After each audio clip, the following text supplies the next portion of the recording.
ખારવા માછી સમાજ premier league 2026 કે SPL 3.0નો ભવ્ય ફાઇનલ મહોત્સવ ઉમરામાં યોજાયો. સુરતના ઉમરા સ્થિત રઘુવીર ક્રિકેટ ગ્રાઉન્ડ ખાતે રઘુવીર સ્પોર્ટ્સ ઉમરા દ્વારા આયોજિત ખારવા માછી સમાજ પ્રીમિયર લીગ કે SPL 3.0નો ભવ્ય ફાઇનલ મુકાબલો અને રંગારંગ સમાપન સમારોહ ઉત્સાહભેર યોજાયો હતો. સમગ્ર કાર્યક્રમમાં ખેલપ્રેમીઓ, સમાજના આગેવાનો, મહેમાનો અને યુવાનોનો વિશાળ જનસમૂહ ઉપસ્થિત રહ્યો હતો. આ કાર્યક્રમમાં વિશેષ મહેમાન તરીકે શ્રી દીપકભાઈ ઇજાદારની ગૌરવપૂર્ણ ઉપસ્થિતિ રહી હતી.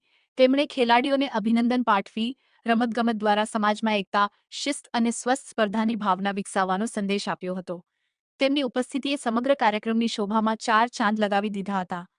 આ ટુર્નામેન્ટે માત્ર ક્રિકેટનો જ નહીં, પરંતુ ખારવા માછી સમાજની એકતા, સંગઠન અને પ્રતિભાનો પણ અનોખો પરિચય કરાવ્યો હતો. ફાઇનલ મુકાબલો રોમાંચથી ભરપૂર રહ્યો હતો, જેમાં ખેલાડીઓએ જોરદાર રમતનું પ્રદર્શન કરી દર્શકોના દિલ જીતી લીધા હતા. કાર્યક્રમમાં મુખ્ય અતિથિઓ અને સમાજના અગ્રણી મહાનુભાવો ઉપસ્થિત રહ્યા હતા, જેમણે ખેલાડીઓને પ્રોત્સાહિત કરી રમતગમતના મહત્વ વિશે માર્ગદર્શન આપ્યું હતું. વિજેતા અને ઉપવિજેતા ટીમોને ટ્રોફી અને સન્માનચિહ્ન અર્પણ કરવામાં આવ્યા હતા. ફાઇનલ મેચ બાદ આયોજિત a grand evening of live musical performances એ સમગ્ર વાતાવરણને સંગીતમય બનાવી દીધું હતું. પ્રખ્યાત ગાયકો, કલાકારો અને એન્કરોએ પોતાના શાનદાર પરફોર્મન્સથી હાજર જનમેદનીને મંત્રમુગ્ધ કરી દીધી હતી. સંગીત, મનોરંજન અને ઉત્સાહનો અનોખો સંગમ જોવા મળ્યો હતો. રઘુવીર સ્પોર્ટ્સ ઉમરાની સમગ્ર ટીમે કાર્યક્રમના સફળ આયોજન માટે ભારે મહેનત કરી હતી, જેના પરિણામે કે SPL 3.0 એ ભવ્ય સફળતા હાંસલ કરી હતી. સમાજના આગેવાનો અને ઉપસ્થિત લોકોએ આયોજકોને અભિનંદન પાઠવી આગામી વર્ષોમાં પણ આવી જ ભવ્ય ટુર્નામેન્ટ યોજવાની શુભેચ્છા વ્યક્ત કરી હતી. વિશેષ મહેમાન શ્રી દીપકભાઈ ઇજાદાર, આગેવાનો અને ખેલપ્રેમીઓની ઉપસ્થિતિમાં યોજાયેલ કે SPL 3.0 એ ખારવા માછી સમાજના ગૌરવ, એકતા અને યુવા શક્તિનું ભવ્ય પ્રદર્શન કરી સૌના હૃદયમાં અવિસ્મરણીય યાદો છોડી દીધી હતી. SX24 ન્યૂઝ ગુજરાતી સાથે અશ્વિન ચાવડા, સુરત.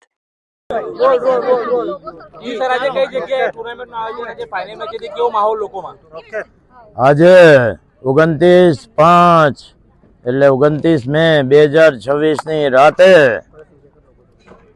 ઉમરા ગામના તાપી કાંઠે જલાભાઈ ઉમરીગરે આયોજિત કરેલી ખારવા સમાજના ઉપક્રમે પછી IPL જેવી જેમાં ક્યાંની ટુર્નામેન્ટ ક્યાંની ટીમોએ ભાગ લીધો છે તે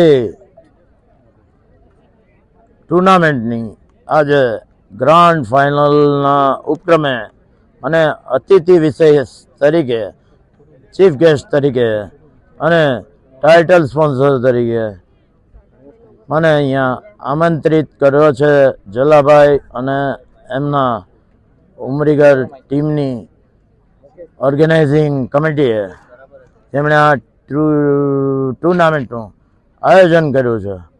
અને તમે જોયું કેવું ભવ્ય આયોજન હતું. ક્રિકેટની સાથે મ્યુઝિકલ ઇવેન્ટ, જોરદાર ઓર્કેસ્ટ્રા, જોરદાર સિંગરો, દેશભક્તિના ગીતો, રામ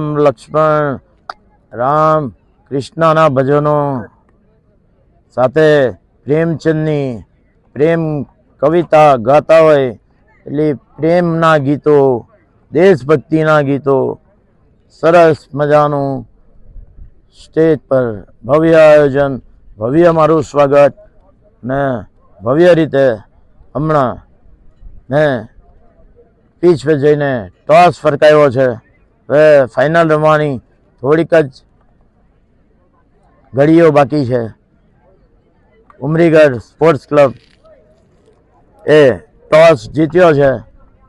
બીજી બાજુ ગણેશ ટીમ જે બુડિયાની છે, બુડિયા ગામની છે, બધા કાંઠા વિભાગના છે. અને કાંઠા વિભાગમાં હું ભારે પેલું અપને મું મિયા મટ્ટુ જેવી વાત છે કે કાંઠા વિભાગમાં હું ભારે પ્રતિષ્ઠા ધરાવું છું. ડુમસથી દીપલી સુધી, નવીનપુરથી હજીરા સુધી બધો કાંઠો જ કાંઠો લાગે. તમે કઈ ટીમને સપોર્ટ કરો છો? બંનેને. જે મેં હમણાં જ કહ્યું પીચ પર કે 2 ટીમો રમે, એમાં એક હારે ને એક જીતે. એટલે યુવાન બંનેને ઓલ ધ બેસ્ટ કેવું પાછું. યુવાનોને શું મેસેજ આપશો યંગસ્ટર? યંગસ્ટરોને એવું છે કે અમારા હિતેશ ભરથાણા સાહેબ એટલે હિતેશ પટેલ બહુ મોટા અબજોપતિ છે. તેમણે આહવા ગામે એક સ્પીચ આપેલી કે રમત ગમત તમે ક્રિકેટ રમો તો એ બરાબર છે પણ સાથે ભણતર બી જરૂરી જ છે આજના જમાનામાં.